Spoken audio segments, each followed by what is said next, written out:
Welcome to Mindfulness Manufacturing. My name is Trevor Blondeel. Spending 25 years in manufacturing, I discovered the real impact we have on turnover, communication, and the ability to manage change is how we show up.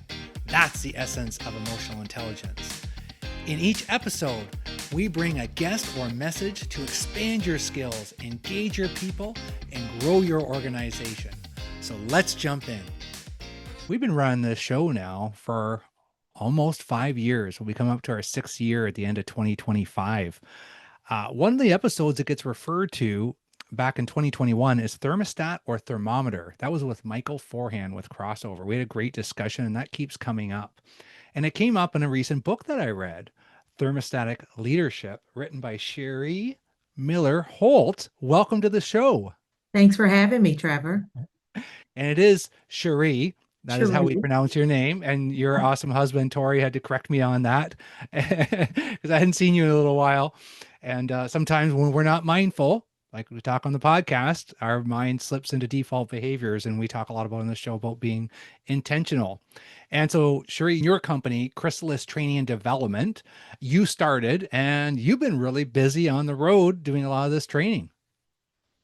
I have. I'm thankful. It started in 2011 with a passion, as well as I finished my master's degree in organizational development with an HR emphasis in training and development. That's what got me started. It was already a passion of mine. And so to be in this business for so long I'm just very grateful for the opportunities. Well, we met at a leadership conference and I sat beside you, and that's how we got to know each other years ago. And I could tell, yeah, you had that energy. And it's like, oh, yeah, I can see this woman commanding the room and getting manufacturing leaders to get engaged. And this is not a person that's going to read a script. So I can see why, you've been busy and just, yeah, I read your book and went through and just found, interesting. I could tell it's a clean collection of what you've collected, over the years, and what are the repeated lessons, what do people resonate with, and just a great job on concising all that. And how did you land on the title? Because I had to go to refer back because when I got the book, I was like, oh, that's what we named a podcast years ago. And then Cherie here is using it in her classrooms and naming it. So how did that become so important to you? That was the name of the book. So it is a portion of my class that I ask, what does leadership mean to you? And often people are stuck. And so I try to give them a metaphor. And the metaphor is, are you a thermostat or a thermometer? And if you know the difference between the thermostat and thermometer, you can understand how that relates to leadership. As it relates to being a thermometer, are you just reacting? Are you just responding to the externals, not really having any control? Or are you a thermostat that also includes a thermometer to sense changes, but then the ability to make adjustments? And so I always ask leaders, are you a thermostat or are you a thermometer? And that's how the book came. And a lot easier to answer the question, because answering the question of like, what's the definition of leadership? Because I've been in those settings, that's a heavy question, right? And it's kind of like you don't know where to start. And Mhm. with the thermometer or the thermostat, that gives you like, okay, well now I got something to hang on. I got something to explore now. So it is about making it easier for our listeners, right? Absolutely. Absolutely. And so, and are there certain stories from your career that kind of develop that content into something that's repeatable for you, for yourself, Sherry? Absolutely, because I've seen reactive, responsive leaders who, when something happens, they panic and they're totally thermometers. They only respond, they're reactionary, they don't make any changes, they just respond to what's going on. If everybody's grumbling, then they're grumbling. If everybody's cool and relaxed and really not doing anything, then they're not really doing anything. And so that type of leadership has people in a place to where they can't depend upon that leader. But a Mm. thermostatic leader says, I'm sensing what's going on and I can make the adjustment. You feel the atmosphere shift when this particular leader walks in. That leader sees that things are not going well and people are grumbling. So they shift the conversation and use that energy towards something more positive. They can empathize and then mobilize. And so I know that sounds very rhyming, Some of the articulation that I use is that I can empathize, but then don't just get stuck at the empathy, mobilize into action so that we can take what we're talking about and translate it into something that we can Mm. measure or do something about later. And I know you were just at manufacturing plants and just doing some of this training. And so for all our listeners out there, like what's the format? Like what's working so well with you that you are able to kind of take these concepts and then so they can apply them on the shop floor? Because there's a lot of money being spent in training development in manufacturing, but our engagement levels staying the same like, as an industry, right? So it's up to people like you and I that are supporting it. Like, what are you doing different? Because I've heard from your clients of it is different and people are applying it and it is working. So what are you doing different? Well, I don't think it's too different, but maybe it is. And so we're applying adult learning theory to our practice. Adult learners have to practice and put themselves in real life scenarios. And so, one of the things that I've done is I will pull down real life scenarios from your workplace. Before I come, I will have Mm, engaged leaders in advance and ask them, what are some scenarios that we can use in our training? What are some instances or circumstances that people have experienced that we could use this as an applicable mode? And so applying those to real life, real time, real circumstances makes it stick. So we can marry theory to practice. mm. That's been, I think, the most impactful part because I'm taking exactly what they're doing every day and we're put it into practice against these theories that we're talking about. I'm wondering if there's leaders maybe driving into work or watching you on YouTube right now that's thinking, hey, you know what? Maybe I could do that more in our leadership meetings because Mhm. sometimes leadership meetings don't get 5 stars as far as like, is this as good as a movie being in this leadership meeting? So maybe that's something internally they can do more, and then like use some of the tools that you provide and others, and just what's bring those scenarios.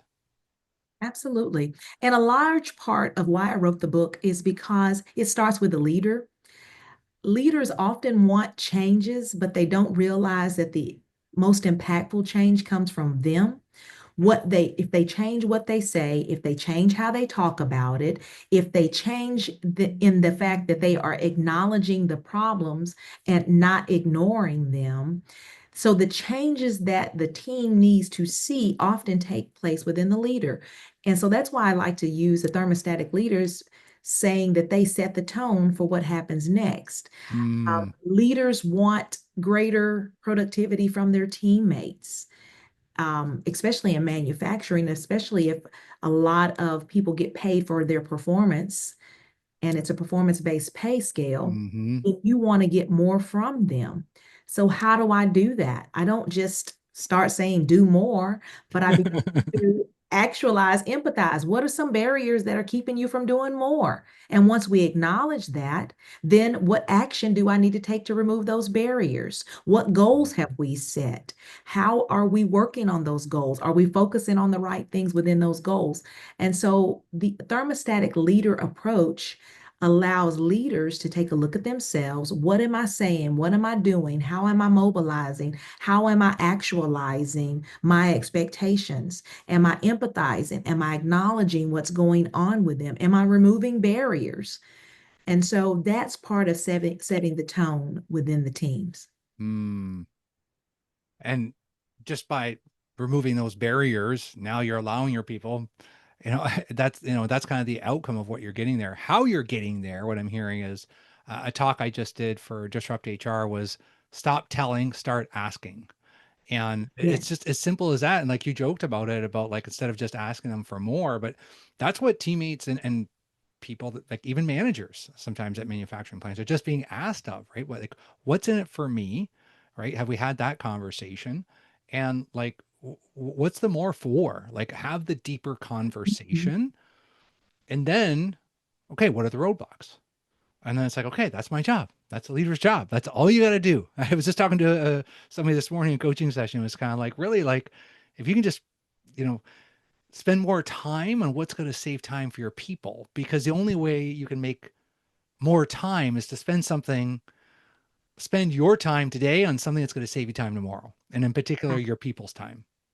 Absolutely. Absolutely. And that's great leadership is to remove barriers. That's great Mm. leadership. I often tell my leaders that they are facilitators. The root word of facilitator is facile, which means to make it easy. And so what leader, what can you do to make this easier for them? What makes it easier for them to do the work? What makes it easier for them to come to work? What makes it easier for them to want to do it? And so if we make it easy, then it makes it better for the teammates that are producing the work. I joke about people coming to work and I make it easy for them to come to work because I tell them that they're coming to work not for the company's sake. They're coming to work to pay your bills. You're coming to work for Right. your children. Yeah. That makes it easier for you to come to work. And by removing those roadblocks, then it's like, okay, you know what? I'm going to spend 8, 10 hours here today. And I'm going to make the best of it because, people are knocking roadblocks down for me. I'm adding value that creates engagement. So what is going on? Like what this is the driving question that we're trying to research is like, we know this, Sheri, and you see this, and your husband does this running a manufacturing plant. What is stopping us as an industry to all just start doing what you just said? I think the thing that's stopping us is that it's so easy. It's simple. It seems simple. And I believe that people think it's more complicated than it has to Mm, be. And I've always made people the source of our motivation for development. If you can make people better, they'll make the product better. mm, I think that people have a hard time being that connected, that engaged with something that is non-business. And so I usually say, if you want to drive your business, drive with what drives your people. And mm-hmm, often the business doesn't drive them. Tell them what's in it for them, or tell them what's in it for their family, or drive them in a way that is more meaningful to them. And so in that aspect, we got to get to know our teammates. We got to get to know the people mm-hmm, that work around us. And that's the uncomfortable part because it's a vulnerability that a lot of people in this type of industry, you don't access that often. mm-hmm. That's what our friend Reggie Davis does really well, right? Is like, hey, understand each other, get to know each other better, or better together, as his book as well. And it's just that whole conversation of like, I think of the relationship as the foundation, right? And then we can kind of like understand expectations, how we're showing up. And one of the areas that I read in your book too that made me think is that I've been using the language like accountability builds trust, right? It's transparent accountability. Like when we're really clear in expectations, when we do follow up and say, hey, you're not doing X, Y, or Z. And is that what we agreed on and having that conversation? I'm finding that builds more trust where people sometimes just veer away from accountability. Where are you seeing that in your work? Absolutely. And so I use a framework called Dr. GRAK to where we talk about a shared accountability, to where we both establish the desired results that we want. We both establish the resources and guidelines that we'll need. We both establish how we're going to measure it through accountability, and we both establish those consequences. When is a joint Mm, agreement, I call it 360 accountability, then we work together through that agreement. And if we don't hit the mark, we often go back to what did we agree upon? And in that agreement, people want to find a place of commonality. Here's where we come together. And that coming together and that connection allows us to establish a relationship. And it may be just not with a relationship with just each other, but maybe a relationship with the process. If I'm clearer about it, we both have an expected outcome. And when I don't meet that expected outcome, we can ask ourselves, was it because the guidelines weren't clear? Was it because the resources weren't available? Was it because mhm. how I was measuring that success? It allows us to be more specific and more intentional about the questions to get to the outcome. Our intentions. That's what I'm talking about. Hallelujah. That sounded fantastic. There's one piece in there that I don't know if all the listeners would have caught, which is I'm finding really is something that leaders are just not tapping into. You said the word consequences. Okay. Now, usually that sometimes can be a dirty word Mm, or an uncomfortable word, but the word you put in front of it, what I think was like agreed upon, or mhm. so let's unpack that. Okay. And so we always talk about the point of agreement, and we can agree on so many areas. I don't believe that you can hold someone accountable until you have the agreed upon consequences. If we both agree these are the outcomes and consequences, usually when we're talking about consequences in leadership, it's one way. It's only the teammate that is going to experience consequences. But when I talk about this relationship and this agreement path toward these outcomes, there's a consequence for both of us. There's a consequence that the business will fail, or there's a good consequence if everything goes well. The consequence is you got a raise, you got a promotion, you got the outcome. We won the opportunity to do it again. And so we began to look at those shared consequences that we both look at and how we can benefit or we both experience them together. And when we agree upon here's where we all will suffer, it doesn't seem like you're in it by yourself. Yeah. But we talk Yeah. about those consequences in the place of drawing us together, not separating us. And that's kind of like, that commitment to each other, right? The commitment to the person I hear you talk about. And it's interesting because sometimes we just think of the negative consequences. That's where our brain goes. But yeah, there's positive consequences. But I think just in general, I don't think that concept is given enough time. That's why I wanted to kind of go back into that. Because I was talking about someone else about, just it was just attendance, right? A simple accountable conversation. And it was a smaller company that didn't have like big, huge manuals on like all the steps. And it was just like, just have an agreement of like, what is the consequence if the person comes in late again? Ask them, Mhm. right? Like it just has to be something. Like it can't be okay. Well, hopefully you're not on. Hopefully you're on time next week. Like that's not a strategy. But it's like, okay, so Sheri, if you are late next week, what does that mean? Yeah. And what type of consequence do we all have to can we share in? And once people are aware of the consequences of their actions, they will Yeah. adjust. And so they want to be a part of something bigger than themselves. Yeah. They don't want to be the weakest link.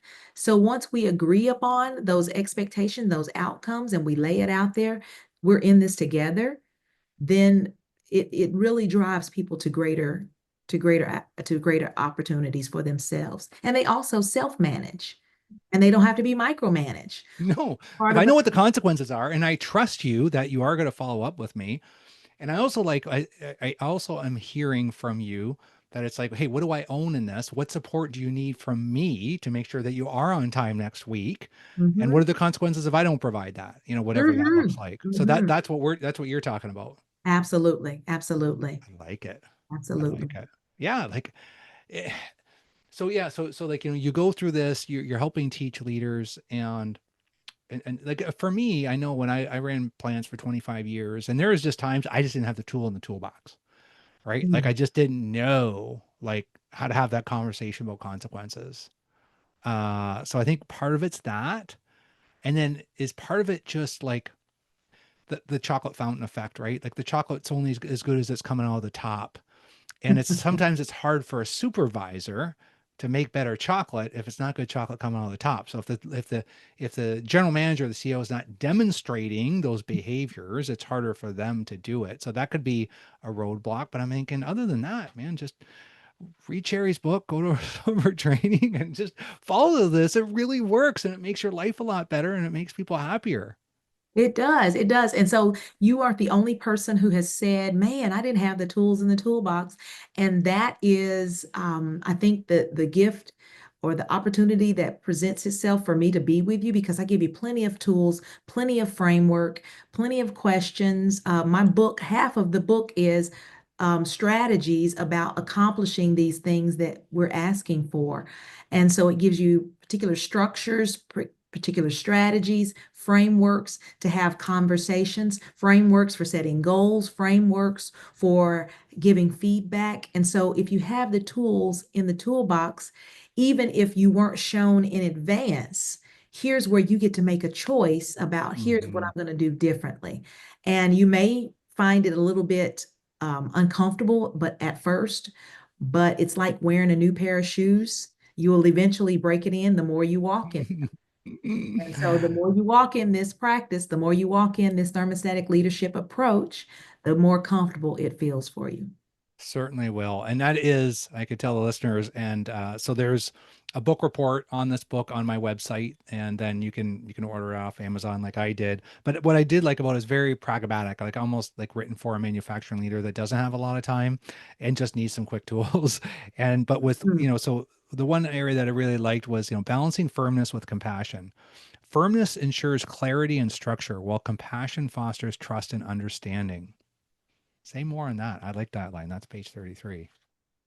Thank you. And so I believe in being compassionate, but not to the point that it reduces efficacy. So sometimes you can be just so compassionate that you don't want to do anything or hold any standards.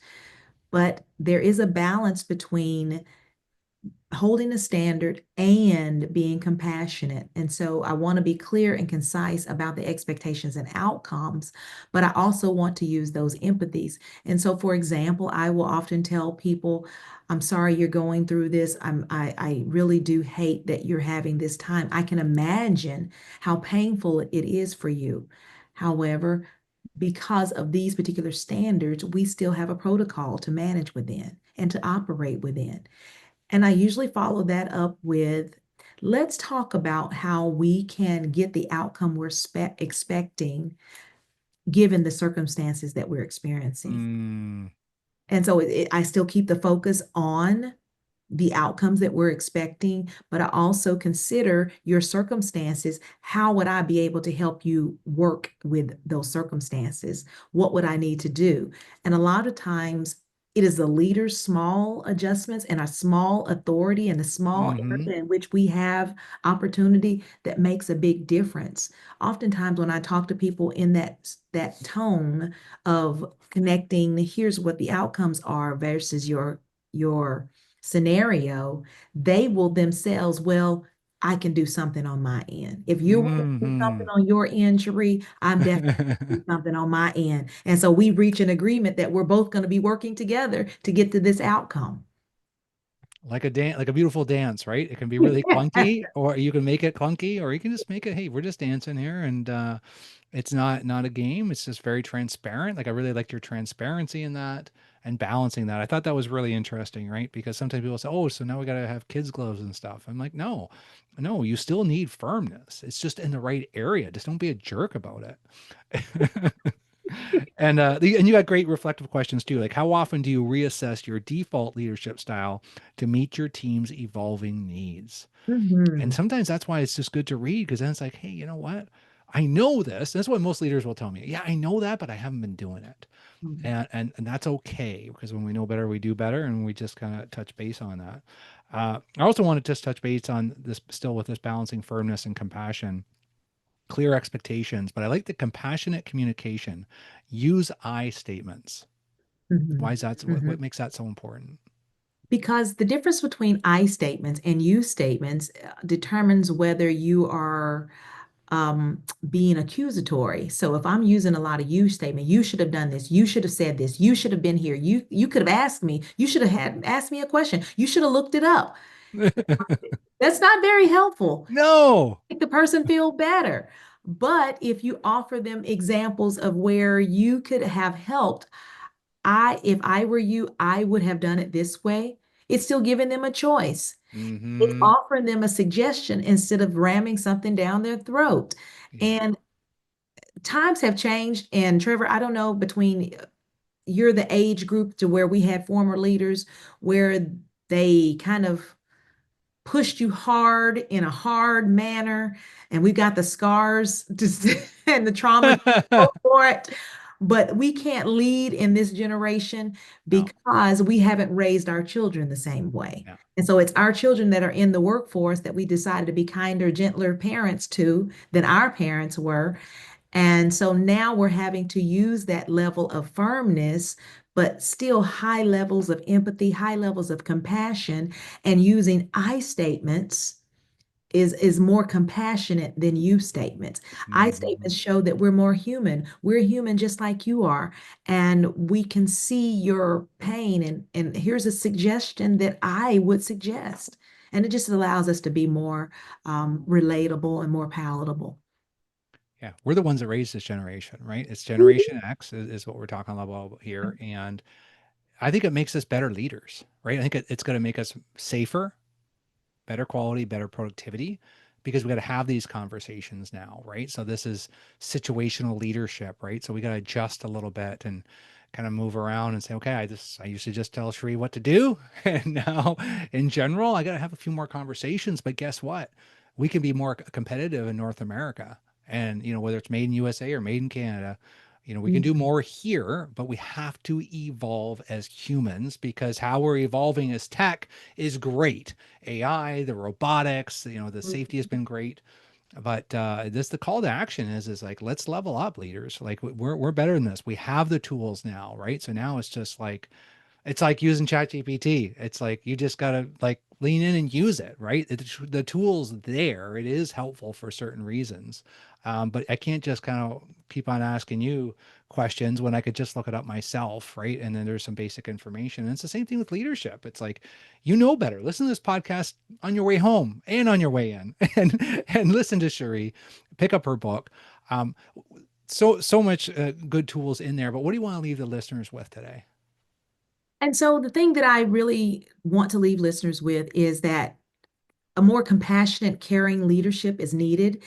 And while I'm saying more compassionate and caring, it doesn't take away our ability to hold people accountable. It actually allows us to hold them accountable even more because there's something more there, a deeper relationship. When people want to do their best, they want to be able to Hmm. have purpose. They want to show that they're adding value. And the best way to get that out of someone is to show you that you care about them beyond just these numbers.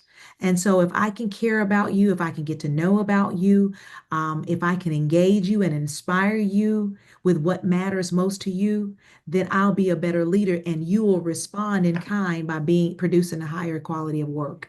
I believe that people want to do their best. I believe that they want to show their 100%. And if you're a strong thermostatic leader, you can get that out of people. Absolutely. So speaking about building relationships, how does the audience connect with you and follow you and get to know you better? Oh, absolutely. I would love for you to follow me on LinkedIn. I am Sheri Miller Holt on LinkedIn. You can also follow me on Facebook as well. I have a business page called Chrysalis Training and Development. I have a website. It's really long. So if you connect with me on LinkedIn, then you can get my website name. My book, Thermostatic Leadership, is also available on Amazon. So multiple ways to get connected to me. Thanks so much for coming on the show. It's been a blast, and you pack a lot of information in a short time period. So thank you so much, Sheri. Thanks so much, Trevor. It's been my pleasure to be here. Hey, folks, appreciate you taking the time to join us today. If you enjoyed this episode, share it with someone. Haven't subscribed yet? Do it now. Remember, if you want results, the key is increasing your awareness of how you show up.